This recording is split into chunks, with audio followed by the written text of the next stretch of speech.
It's Rel, and let's dive into Palia. Singularity 6 Corporation's farm/town sim MMO RPG. We're going to break this down into a few sections, shown here. First, the quick intro. We start out in a void and make our character. Our floating pink orb travels down into a ruined temple, and we meet the first townsperson. Turns out, humans were thought to be extinct, but recently started popping up again. The locals welcome us to their town of Palia, and give us a small plot of land to develop. We explore, gather, craft, and build while forming relationships with the townspeople. Exploration. They did a fantastic job on this part. There are tons of different resources to find, along with varied environments and hidden treasures. The exploration is motivated by the need for resources, in addition to quests having you uncover the mysterious fate of the humans. The quests have simple but reasonable puzzles. The movement is pretty good. Fluid controls, and the glider feels awesome. My only complaint is what can and cannot be climbed is not always visually clear. Gathering. This system is the primary building block for most of the game. The game has skills, and most of them are focused around gathering. Fishing, gardening, mining, hunting, bug catching, and foraging. Bug catching and hunting both have you aiming at your targets, but there's no danger from the enemies, aside from a few lost pieces of ammunition. Many animals don't go down in one hit, so you have to chase them down. I hope they add some way to visually indicate that the creatures are wounded to help identify the ones you are hunting from the others around.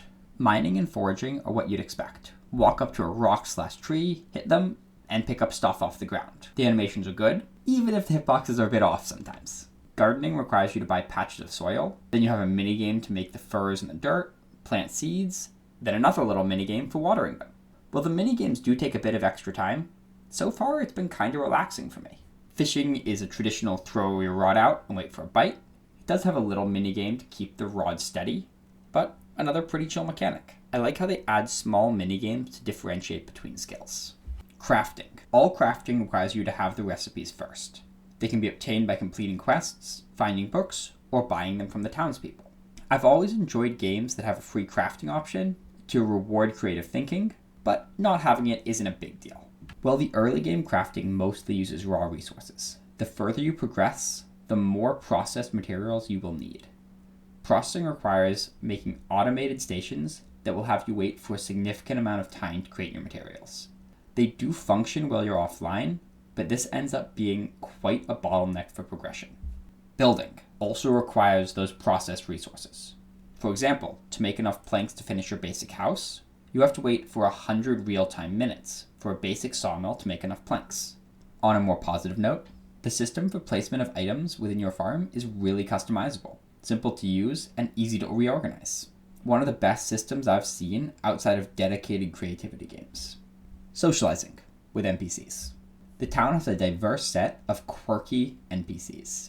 My personal favorites are the vegetable farmer Badru for making a bunch of corny puns, Tish for being the most welcoming person, and Einar for being the sweetest fishing machine. Each person has a set of things they like related to their personality. Your job is to figure out what each person likes and give them gifts. But in a nice touch, you need to vary what you bestow upon them to continue to get friendship. If you talk more with people, they sometimes share their likes as well as the likes of their fellow townspeople. It's rewarding for paying attention to dialogue. I like it. There are plenty of quests to further get to know each person, with a pretty decent reward for completing them. If you get a high enough friendship level, some of the townspeople are open to a romance, including the lovable fishing robot Einar. Getting to know people and helping them out was one of my favorite parts of the game. Now, I haven't mentioned the MMO aspect at all, and that's partly because it doesn't really utilize other players to the fullest. While I appreciate being able to solo, I also like when multiplayer games have incentives to work together. Now, the game does have a few systems for helping other players out. If you're missing a crafting material, a few times a day you can request them from other players. And honestly, I did this once, and it didn't take long to get what I needed. If you fish with other players, you get a bonus. I believe resources hit by multiple players drop full loot for everybody. The big advantage is the community is really kind. People are always happy to answer questions and even form parties to help scout rare materials during exploration. I appreciate how many loading screen tips were dedicated to encouraging a safe and cooperative environment. I do hope that they add more group activities to the game, things that you get significant boosts for being with other players. One big complaint I had was the day-night cycle. There's a clock on the top right of your screen that quickly ticks through the day and night. different resources spawn, the amount of light will change, and the townspeople will move to different spots. Now that does all sound good. However, having played a bunch of offline farm/town sims, I found it was not utilizing it to its full potential. The day-night cycle can be used to cement a real sense of immersion for the player. While the townspeople go to sleep, in this world, it's completely socially acceptable to barge into their house at 3 a.m., knock on their bedroom door, and wake them up just so you can chat with them. I will acknowledge this is to prevent players from having to wait around for morning, but it took away from my immersion in the world. This leads into an even bigger flaw. Players don't have to sleep. Farm/town sims almost always have a lot of things that you can do at any moment. In many typical offline ones, having to sleep creates an excellent breakpoint for healthy gaming and forces players to think about which things are the most important to focus on. Without the clear daybreak, the game creates a mindless cycle of doing the next step in the quest or looking for that resource you're missing. There's no being excited for the next day because something will be ready, or you get to go talk to the next person. Another much simpler complaint, sometimes your character just doesn't move, and you have to restart the game to keep playing. As I was finishing writing my first draft of this video, I realized I hadn't talked about the cash shop, so I'm putting it here. It's completely non-intrusive, and with a quick look over it, it seems to be only cosmetics. While it does have a premium currency, many of the packs line up with the exact prices in the shop. Seems like a very reasonable way to support the game.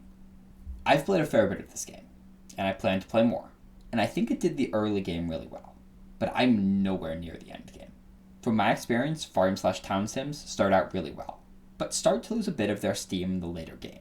MMOs are often the complete opposite, having a steep learning curve, or rushing you through the early game, with an extravagant endgame. For anyone who has played this game for a long time, what's the endgame like? Are there more group activities? Do the townspeople's quests get old or run out? How quickly do you run out of world to explore? If you are interested in town/farm sims, this game is totally worth checking out. It's free and has a lot of positives to it. For anyone new here, most of my videos are really short, about 60 seconds.